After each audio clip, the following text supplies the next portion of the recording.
Eu sou Mari Leal. Esse ano eu estou completando 10 anos de formada, né? Eu formei em 2013 pela Universidade Federal da Bahia.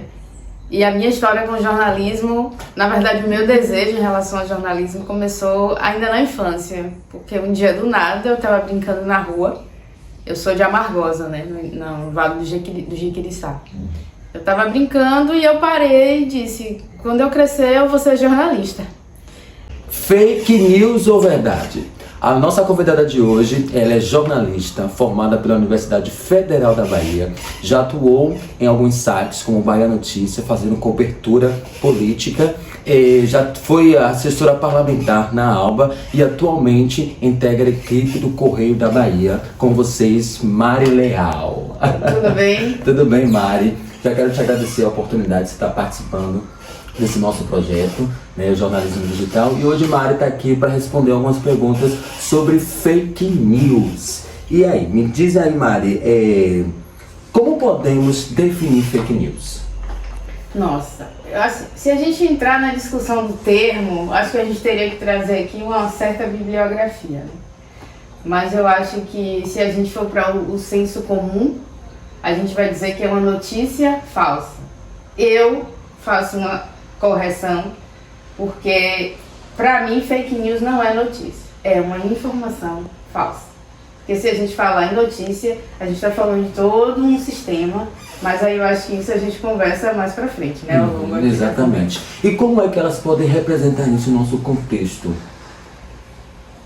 jornalisticamente falando? O que a gente viu, e acho que a gente pode até relembrar aqui um pouco do que foi a última eleição, mas é algo que a gente tem visto intensificar no Brasil, na verdade lá desde 2013, as eleições de 2014 em diante, a gente já viu aí como que essa insurgência das fake news pressionou o jornalismo. Sabe, na verdade, de 2020, com a pandemia, depois das eleições, todo o contexto, a gente viu isso realmente assim aflorar, deixou de ser um assunto, uma discussão da academia, para ser mesmo do dia a dia. Então acho que assim, no campo jornalístico, propriamente dito, olhando para esse universo das fake news, eu acho que exigiu muito mais de nós, no sentido de produzir um conteúdo que às vezes é realmente checar aquilo e explicar ao leitor, ao telespectador, que aquela não é a verdade. Aquela informação que chegou ali no WhatsApp, que chegou por outra rede social, não necessariamente é verdade. Às vezes é uma parte de uma verdade, que é interpretada de forma de descontextualizada. Às vezes é realmente uma mentira, sabe? Assim, é falso do início ao fim. Então eu acho que trouxe essa pressão maior sobre o jornalismo, assim, reforçar essa responsabilidade no sentido de apurar, de entregar ao leitor, ao telespectador, essa informação mais próxima da verdade, ou uma leitura, vou procurar aqui uma palavra, lúcida em relação a determinada informação. Então por isso que a gente viu também aí o crescimento dos grupos, né, das agências de checagem. Diversos veículos, principalmente os nacionais, criaram dentro de suas redações núcleos. Eu participei mesmo durante as eleições de uma iniciativa que é da Abrage, né, da Associação Brasileira de Jornalismo, que é também um grupo, e ali tem representantes de 42 veículos nacionais para checar informações. Então, no período que eu tive, que a gente checou de informação de eleições, de pandemia, tudo muito aflorado. E surge, né, aquela questão do novo modelo, novo formato, uma nova habilidade para o jornalista, né? Porque deixa de ser aquela pessoa que só escreve, que faz as pautas, para também uma outra atribuição, na verdade, que é de você ir para checar se realmente aquilo é verdade ou é mentira. Então esse é o novo contexto, né? Também, a gente tem, digamos que a gente tem hoje o jornalista checador, que além de apurar ali quem faz cidade, além de apurar o que está rolando na cidade, ou no seu contexto local, ainda que seja nacional, tem esse outro papel, de dizer, não, olha, e é um fazer no dia a dia que, por exemplo, exige muito mais ferramentas. Você tem que aprender a lidar com ferramentas de busca de, por exemplo, uma imagem. Tem muito fake news que é a imagem. Aí você tem que ter habilidade para lidar com ferramentas, com aplicativos, que você possa saber qual foi a primeira vez que essa imagem apareceu na internet. Em qual contexto? E em quantas vezes, em quais situações ela apareceu desde lá? Para que essa narrativa agora esteja sendo contada. Então tem habilidade de... Às vezes é treinar o olhar, é você assistir o mesmo vídeo, sei lá, 15 vezes, e aí você vê uma placa no canto em algum lugar. E aí você vai ver aquela placa é daquele estabelecimento. Liga para aquele estabelecimento para saber se naquele dia aconteceu aquilo ou não aconteceu. Então assim, exige um pouco mais. Novas técnicas, novas habilidades vão surgindo, né? Sim, desse olhar clínico. Exato, olhar. Dizer assim, não é? Mas Mari, como é que podemos diferenciar fake news de notícias erradas? Bom, quando a gente fala nessa questão do fake news, ela tem assim, não sei também se é de tanto ver, e aí eu já vejo esse padrão, mas existe eu vou usar aqui o termo, existe uma estética de fake news. Primeiro você vai ver, por exemplo, notícias alarmantes, o segredo revelado, ninguém nunca te falou isso. A forma como é construído, usa muito caixa alta, e é muito nisso, assim, quando você está lendo, você percebe que aquilo te movimenta. Sim. Ou aquilo vai te despertar uma euforia, aquilo pode te deixar irado por alguma situação, sabe, frustrado, que é um tom que o jornalismo sóbrio não usa, não tem. Uma outra questão, assim, por exemplo, os locais por onde veiculam essas informações falsas, né? Esses dados falsos, ou sua leitura tirada de contexto. Geralmente está circulando apenas nas redes sociais, não está vinculado ali, por exemplo, a um site de credibilidade, por exemplo. Eu também não estou falando aqui que o jornalismo é o dono de todas as verdades, tá? Mas como a gente está falando em termos de notícias, aí eu vou trazer essa informação. Outra questão também, quando essas notícias falsas, essas informações falsas estão vinculadas a um link, geralmente é um link que não tem trajetória, por exemplo, de jornalismo. Só que assim, como é para o cidadão comum que não tem esse olhar treinado com a gente para perceber? Então, acho que esse outro conjunto de você perceber como aquela informação é construída, que tipo de palavra está ali sendo convocada para contar aquela narrativa, se é a história completa ou se é só um pedaço. Porque às vezes está ali, mas o que teve antes, o que teve depois? Isso aqui aconteceu em qual contexto? Então precisa de quem está lendo realmente mais atenção também. Porque é muito fácil chegar um negócio, eu vou te contar um segredo, ninguém sabe.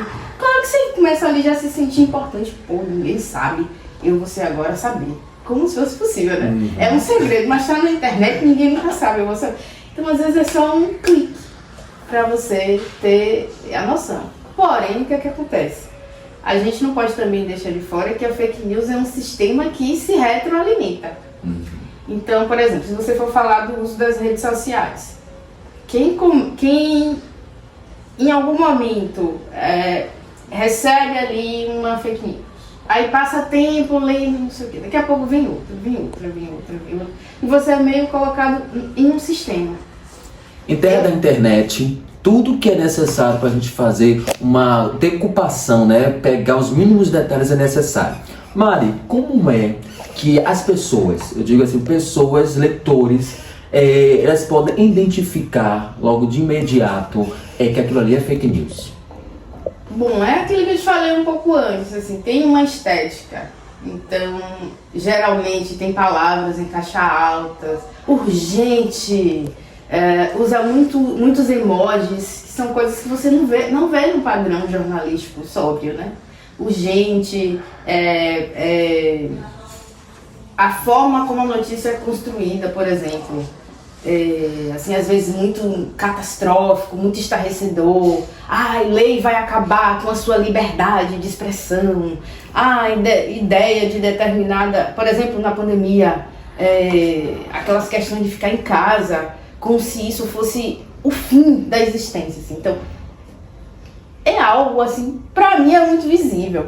Só que eu tenho um padrão de consumir mais, né? Só que, assim, essa ideia de você ver chamadas alarmantes, muito emojis, com caixa alta no meio, porque já induz a sua atenção, né? Já induz a atenção do leitor para um determinado ponto daquela informação. Então isso é fato. Acho que observar muito por onde circula.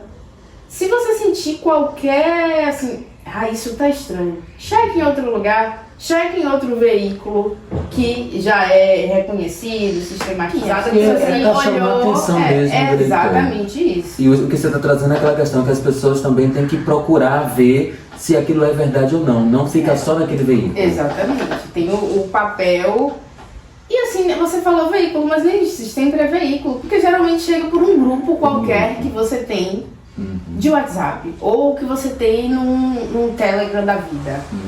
E é isso que eu queria lhe perguntar, nessa questão das redes sociais, né, que foi muito forte, principalmente na pandemia, em que as pessoas estavam em casa, não tinham muita coisa que fazer, então a única coisa para se divertir era redes sociais. Então, como que você pode me descrever um das redes sociais que foi assim, pico em índice de fake news, de disseminação, né? Nossa! Assim. Gente, eu acho que assim, as fake news, principalmente naquele período, circulou um pouquinho em todas as redes. Eu posso ser aqui até leviana, determinar uma específica. Foi essa. Porque eu não medi todas, eu não aferi todas.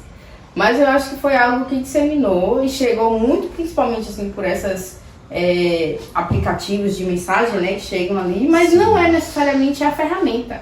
É a forma como o uso é dado daquela ferramenta. Então, o que aconteceu, por exemplo, se a gente falar aqui do WhatsApp, o que acontece? A informação chega a partir de um personagem, de uma pessoa, que aquela pessoa já confia. Então, eu confio em você e você me manda uma informação. A confiança que eu tenho em você me faz também acreditar. Então, tem muito mais coisa envolvida do que somente o que está escrito. A pandemia foi um momento ainda mais específico, porque a gente viu ali, por exemplo, atores da política disseminando, reforçando conteúdos que iam diretamente contrário à vida, inclusive. A gente viu as vacinas. Quantidade de informação falsa em relação a vacinas. Quando muita informação também já ali dentro do possível, testada, experimentada pelos cientistas, também estava o tempo todo sendo dita. Você acha que a tecnologia ela veio para ajudar, para prejudicar ou para melhorar o jornalismo? Assim, a tecnologia em si, ela é pura. A questão é o uso que vai ser dado a ela. Deepfake não é jornalismo, começa aí, né? Quando a gente fala em jornalismo e produção de notícias, a gente está falando de um sistema, um modelo de produção que vai com apuração, com fontes especializadas, com dados, com agências, seja lá como for. Existem critérios de noticiabilidade. Então é toda uma forma de produzir, que não passa por deepfake. Porque é você desconstruir uma informação que é talvez o mais próximo da verdade. Isso. Né? Então, assim, de imediato, a gente dizer o papel da tecnologia, eu, na minha vida prática, acho que a tecnologia vem para ajudar. Vem para facilitar os processos de apuração, vem para sistematizar dados, vem para facilitar contatos com fontes especializadas, sabe? Vem para reforçar essa ideia do global aqui e agora. E é isso, inclusive nesse tipo de tecnologia, mas quando a gente pensa em jornalismo, a gente sempre vai colocar essas tecnologias a favor do jornalismo sério, da apuração, do mais próximo da verdade, ainda que se passe assim, por uma linha editorial. A informação, o fato está ali. É dado a quem ouviu, a quem lê ou quem assiste, a possibilidade de pensar sobre aquele conteúdo, a possibilidade de ter opiniões diferentes. Tudo isso é próprio do jornalismo. A teoria do gatekeep vai dizer que os jornalistas eles são os portões, né? Eles fazem aquela questão que pode ser publicado ou não. Aí eu quero te perguntar, as notícias são como são porque os jornalistas a detêm? Me conte um pouquinho. As notícias são porque os jornalistas a detêm? Acho que precisa refletir, essa é uma pergunta profunda. Mas eu vejo hoje muito jornalismo assim como esse lugar de curadoria. Sim. A gente pode estar aqui falando até do jornalismo de um lugar muito de preciosismo, porque a gente que é do jornalismo sabe que existem muitas formas de fazer. Sim. Mas aí falando desse jornalismo sóbrio, desse jornalismo sério, que está ali comprometido socialmente, que está ali produzindo a partir do que é o interesse público e não o interesse do público especificamente.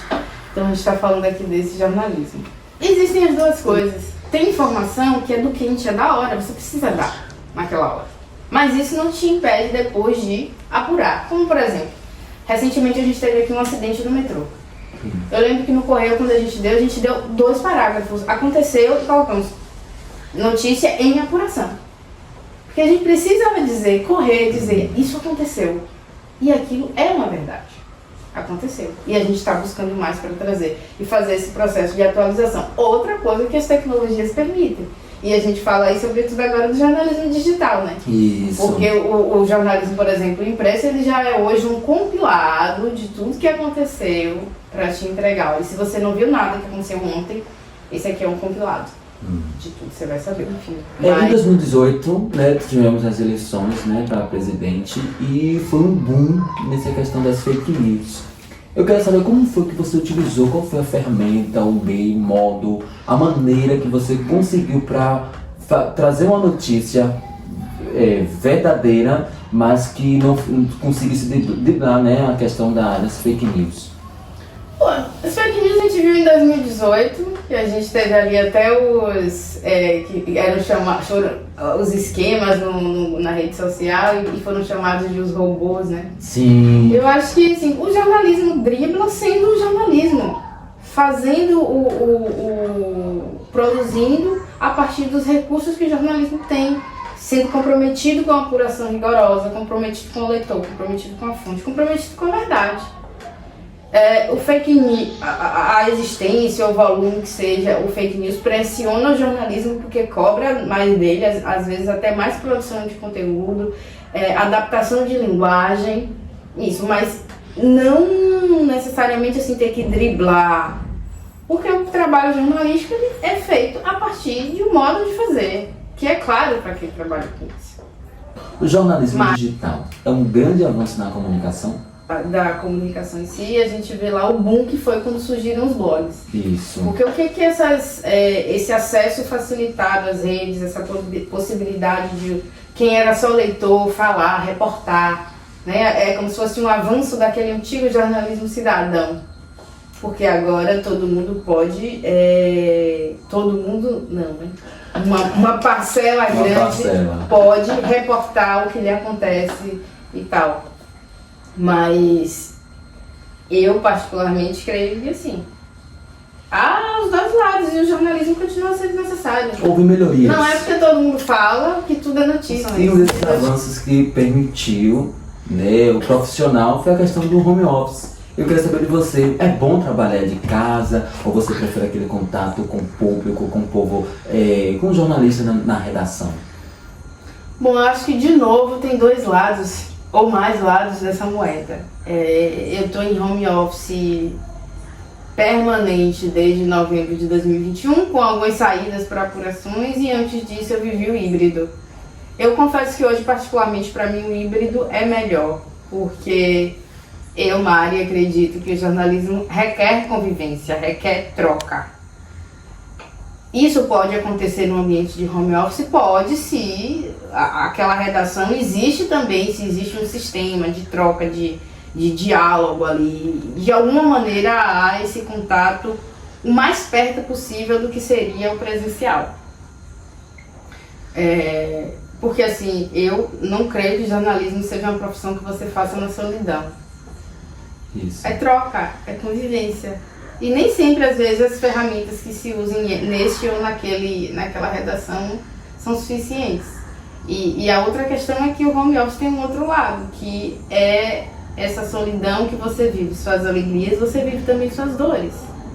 O que a gente tem, por exemplo, de pessoas que, pela falta de contato, desenvolveram, por exemplo, algum tipo de ansiedade, se sente ainda mais pressionado, cobrado. Então, assim, acho que tem de novo dois lados, não tem uma resposta. Esse é melhor que esse ou esse é melhor que aquilo. Às vezes você quer ver isso. Esse meio tempo que a gente tá nessa turbulência, mas que Graças a Deus tá tudo dando certo, Sim. né? E vamos lá, vamos aprender no home office, o físico, o híbrido. O importante é executar o nosso trabalho com Sim. seriedade, né? Com comprometimento e trazer o melhor para as pessoas, né? Estarem lendo e observando tudo aquilo que acontece na Bahia, no mundo, no Brasil.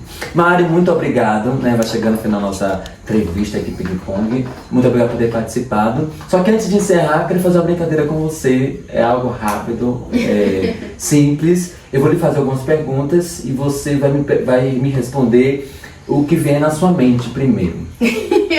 Tá, O que vier na sua telha, você vai e responde. Tá vendo? Vamos lá? Mari, uma comida. Ai, arroz com feijão. Lazer. Ler. Um sonho. Sonho. Gente, são tantos. Dia de autógrafos. Um desejo que ainda não conseguiu realizar. Que a sociedade brasileira seja mais inclusiva e menos separada pela questão da raça. Ler ou assistir? Depende do momento. Depende do que e da hora. O que não pode faltar dentro da sua casa? Paz. Um momento que, se você pudesse, poxa, eu queria voltar atrás. A última vez que eu vi meu pai. O que você mais gosta da sua profissão? A interação com as pessoas, o contato com as pessoas, conversar, a possibilidade de aprender coisas que não fariam parte da minha vida se não fosse jornalista. E é isso. Uma mensagem que você quer deixar para Mari, você futuramente daqui a 10 anos. Poxa, uma mensagem de futuro.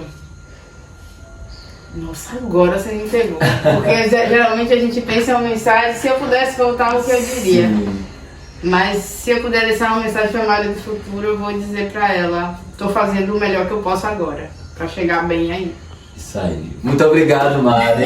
É isso aí. Fake ou verdade? Tudo na nossa vida é baseado na verdade e estamos aqui para desmentir os boatos e as fake news que não falem de nada dentro do jornalismo. Valeu!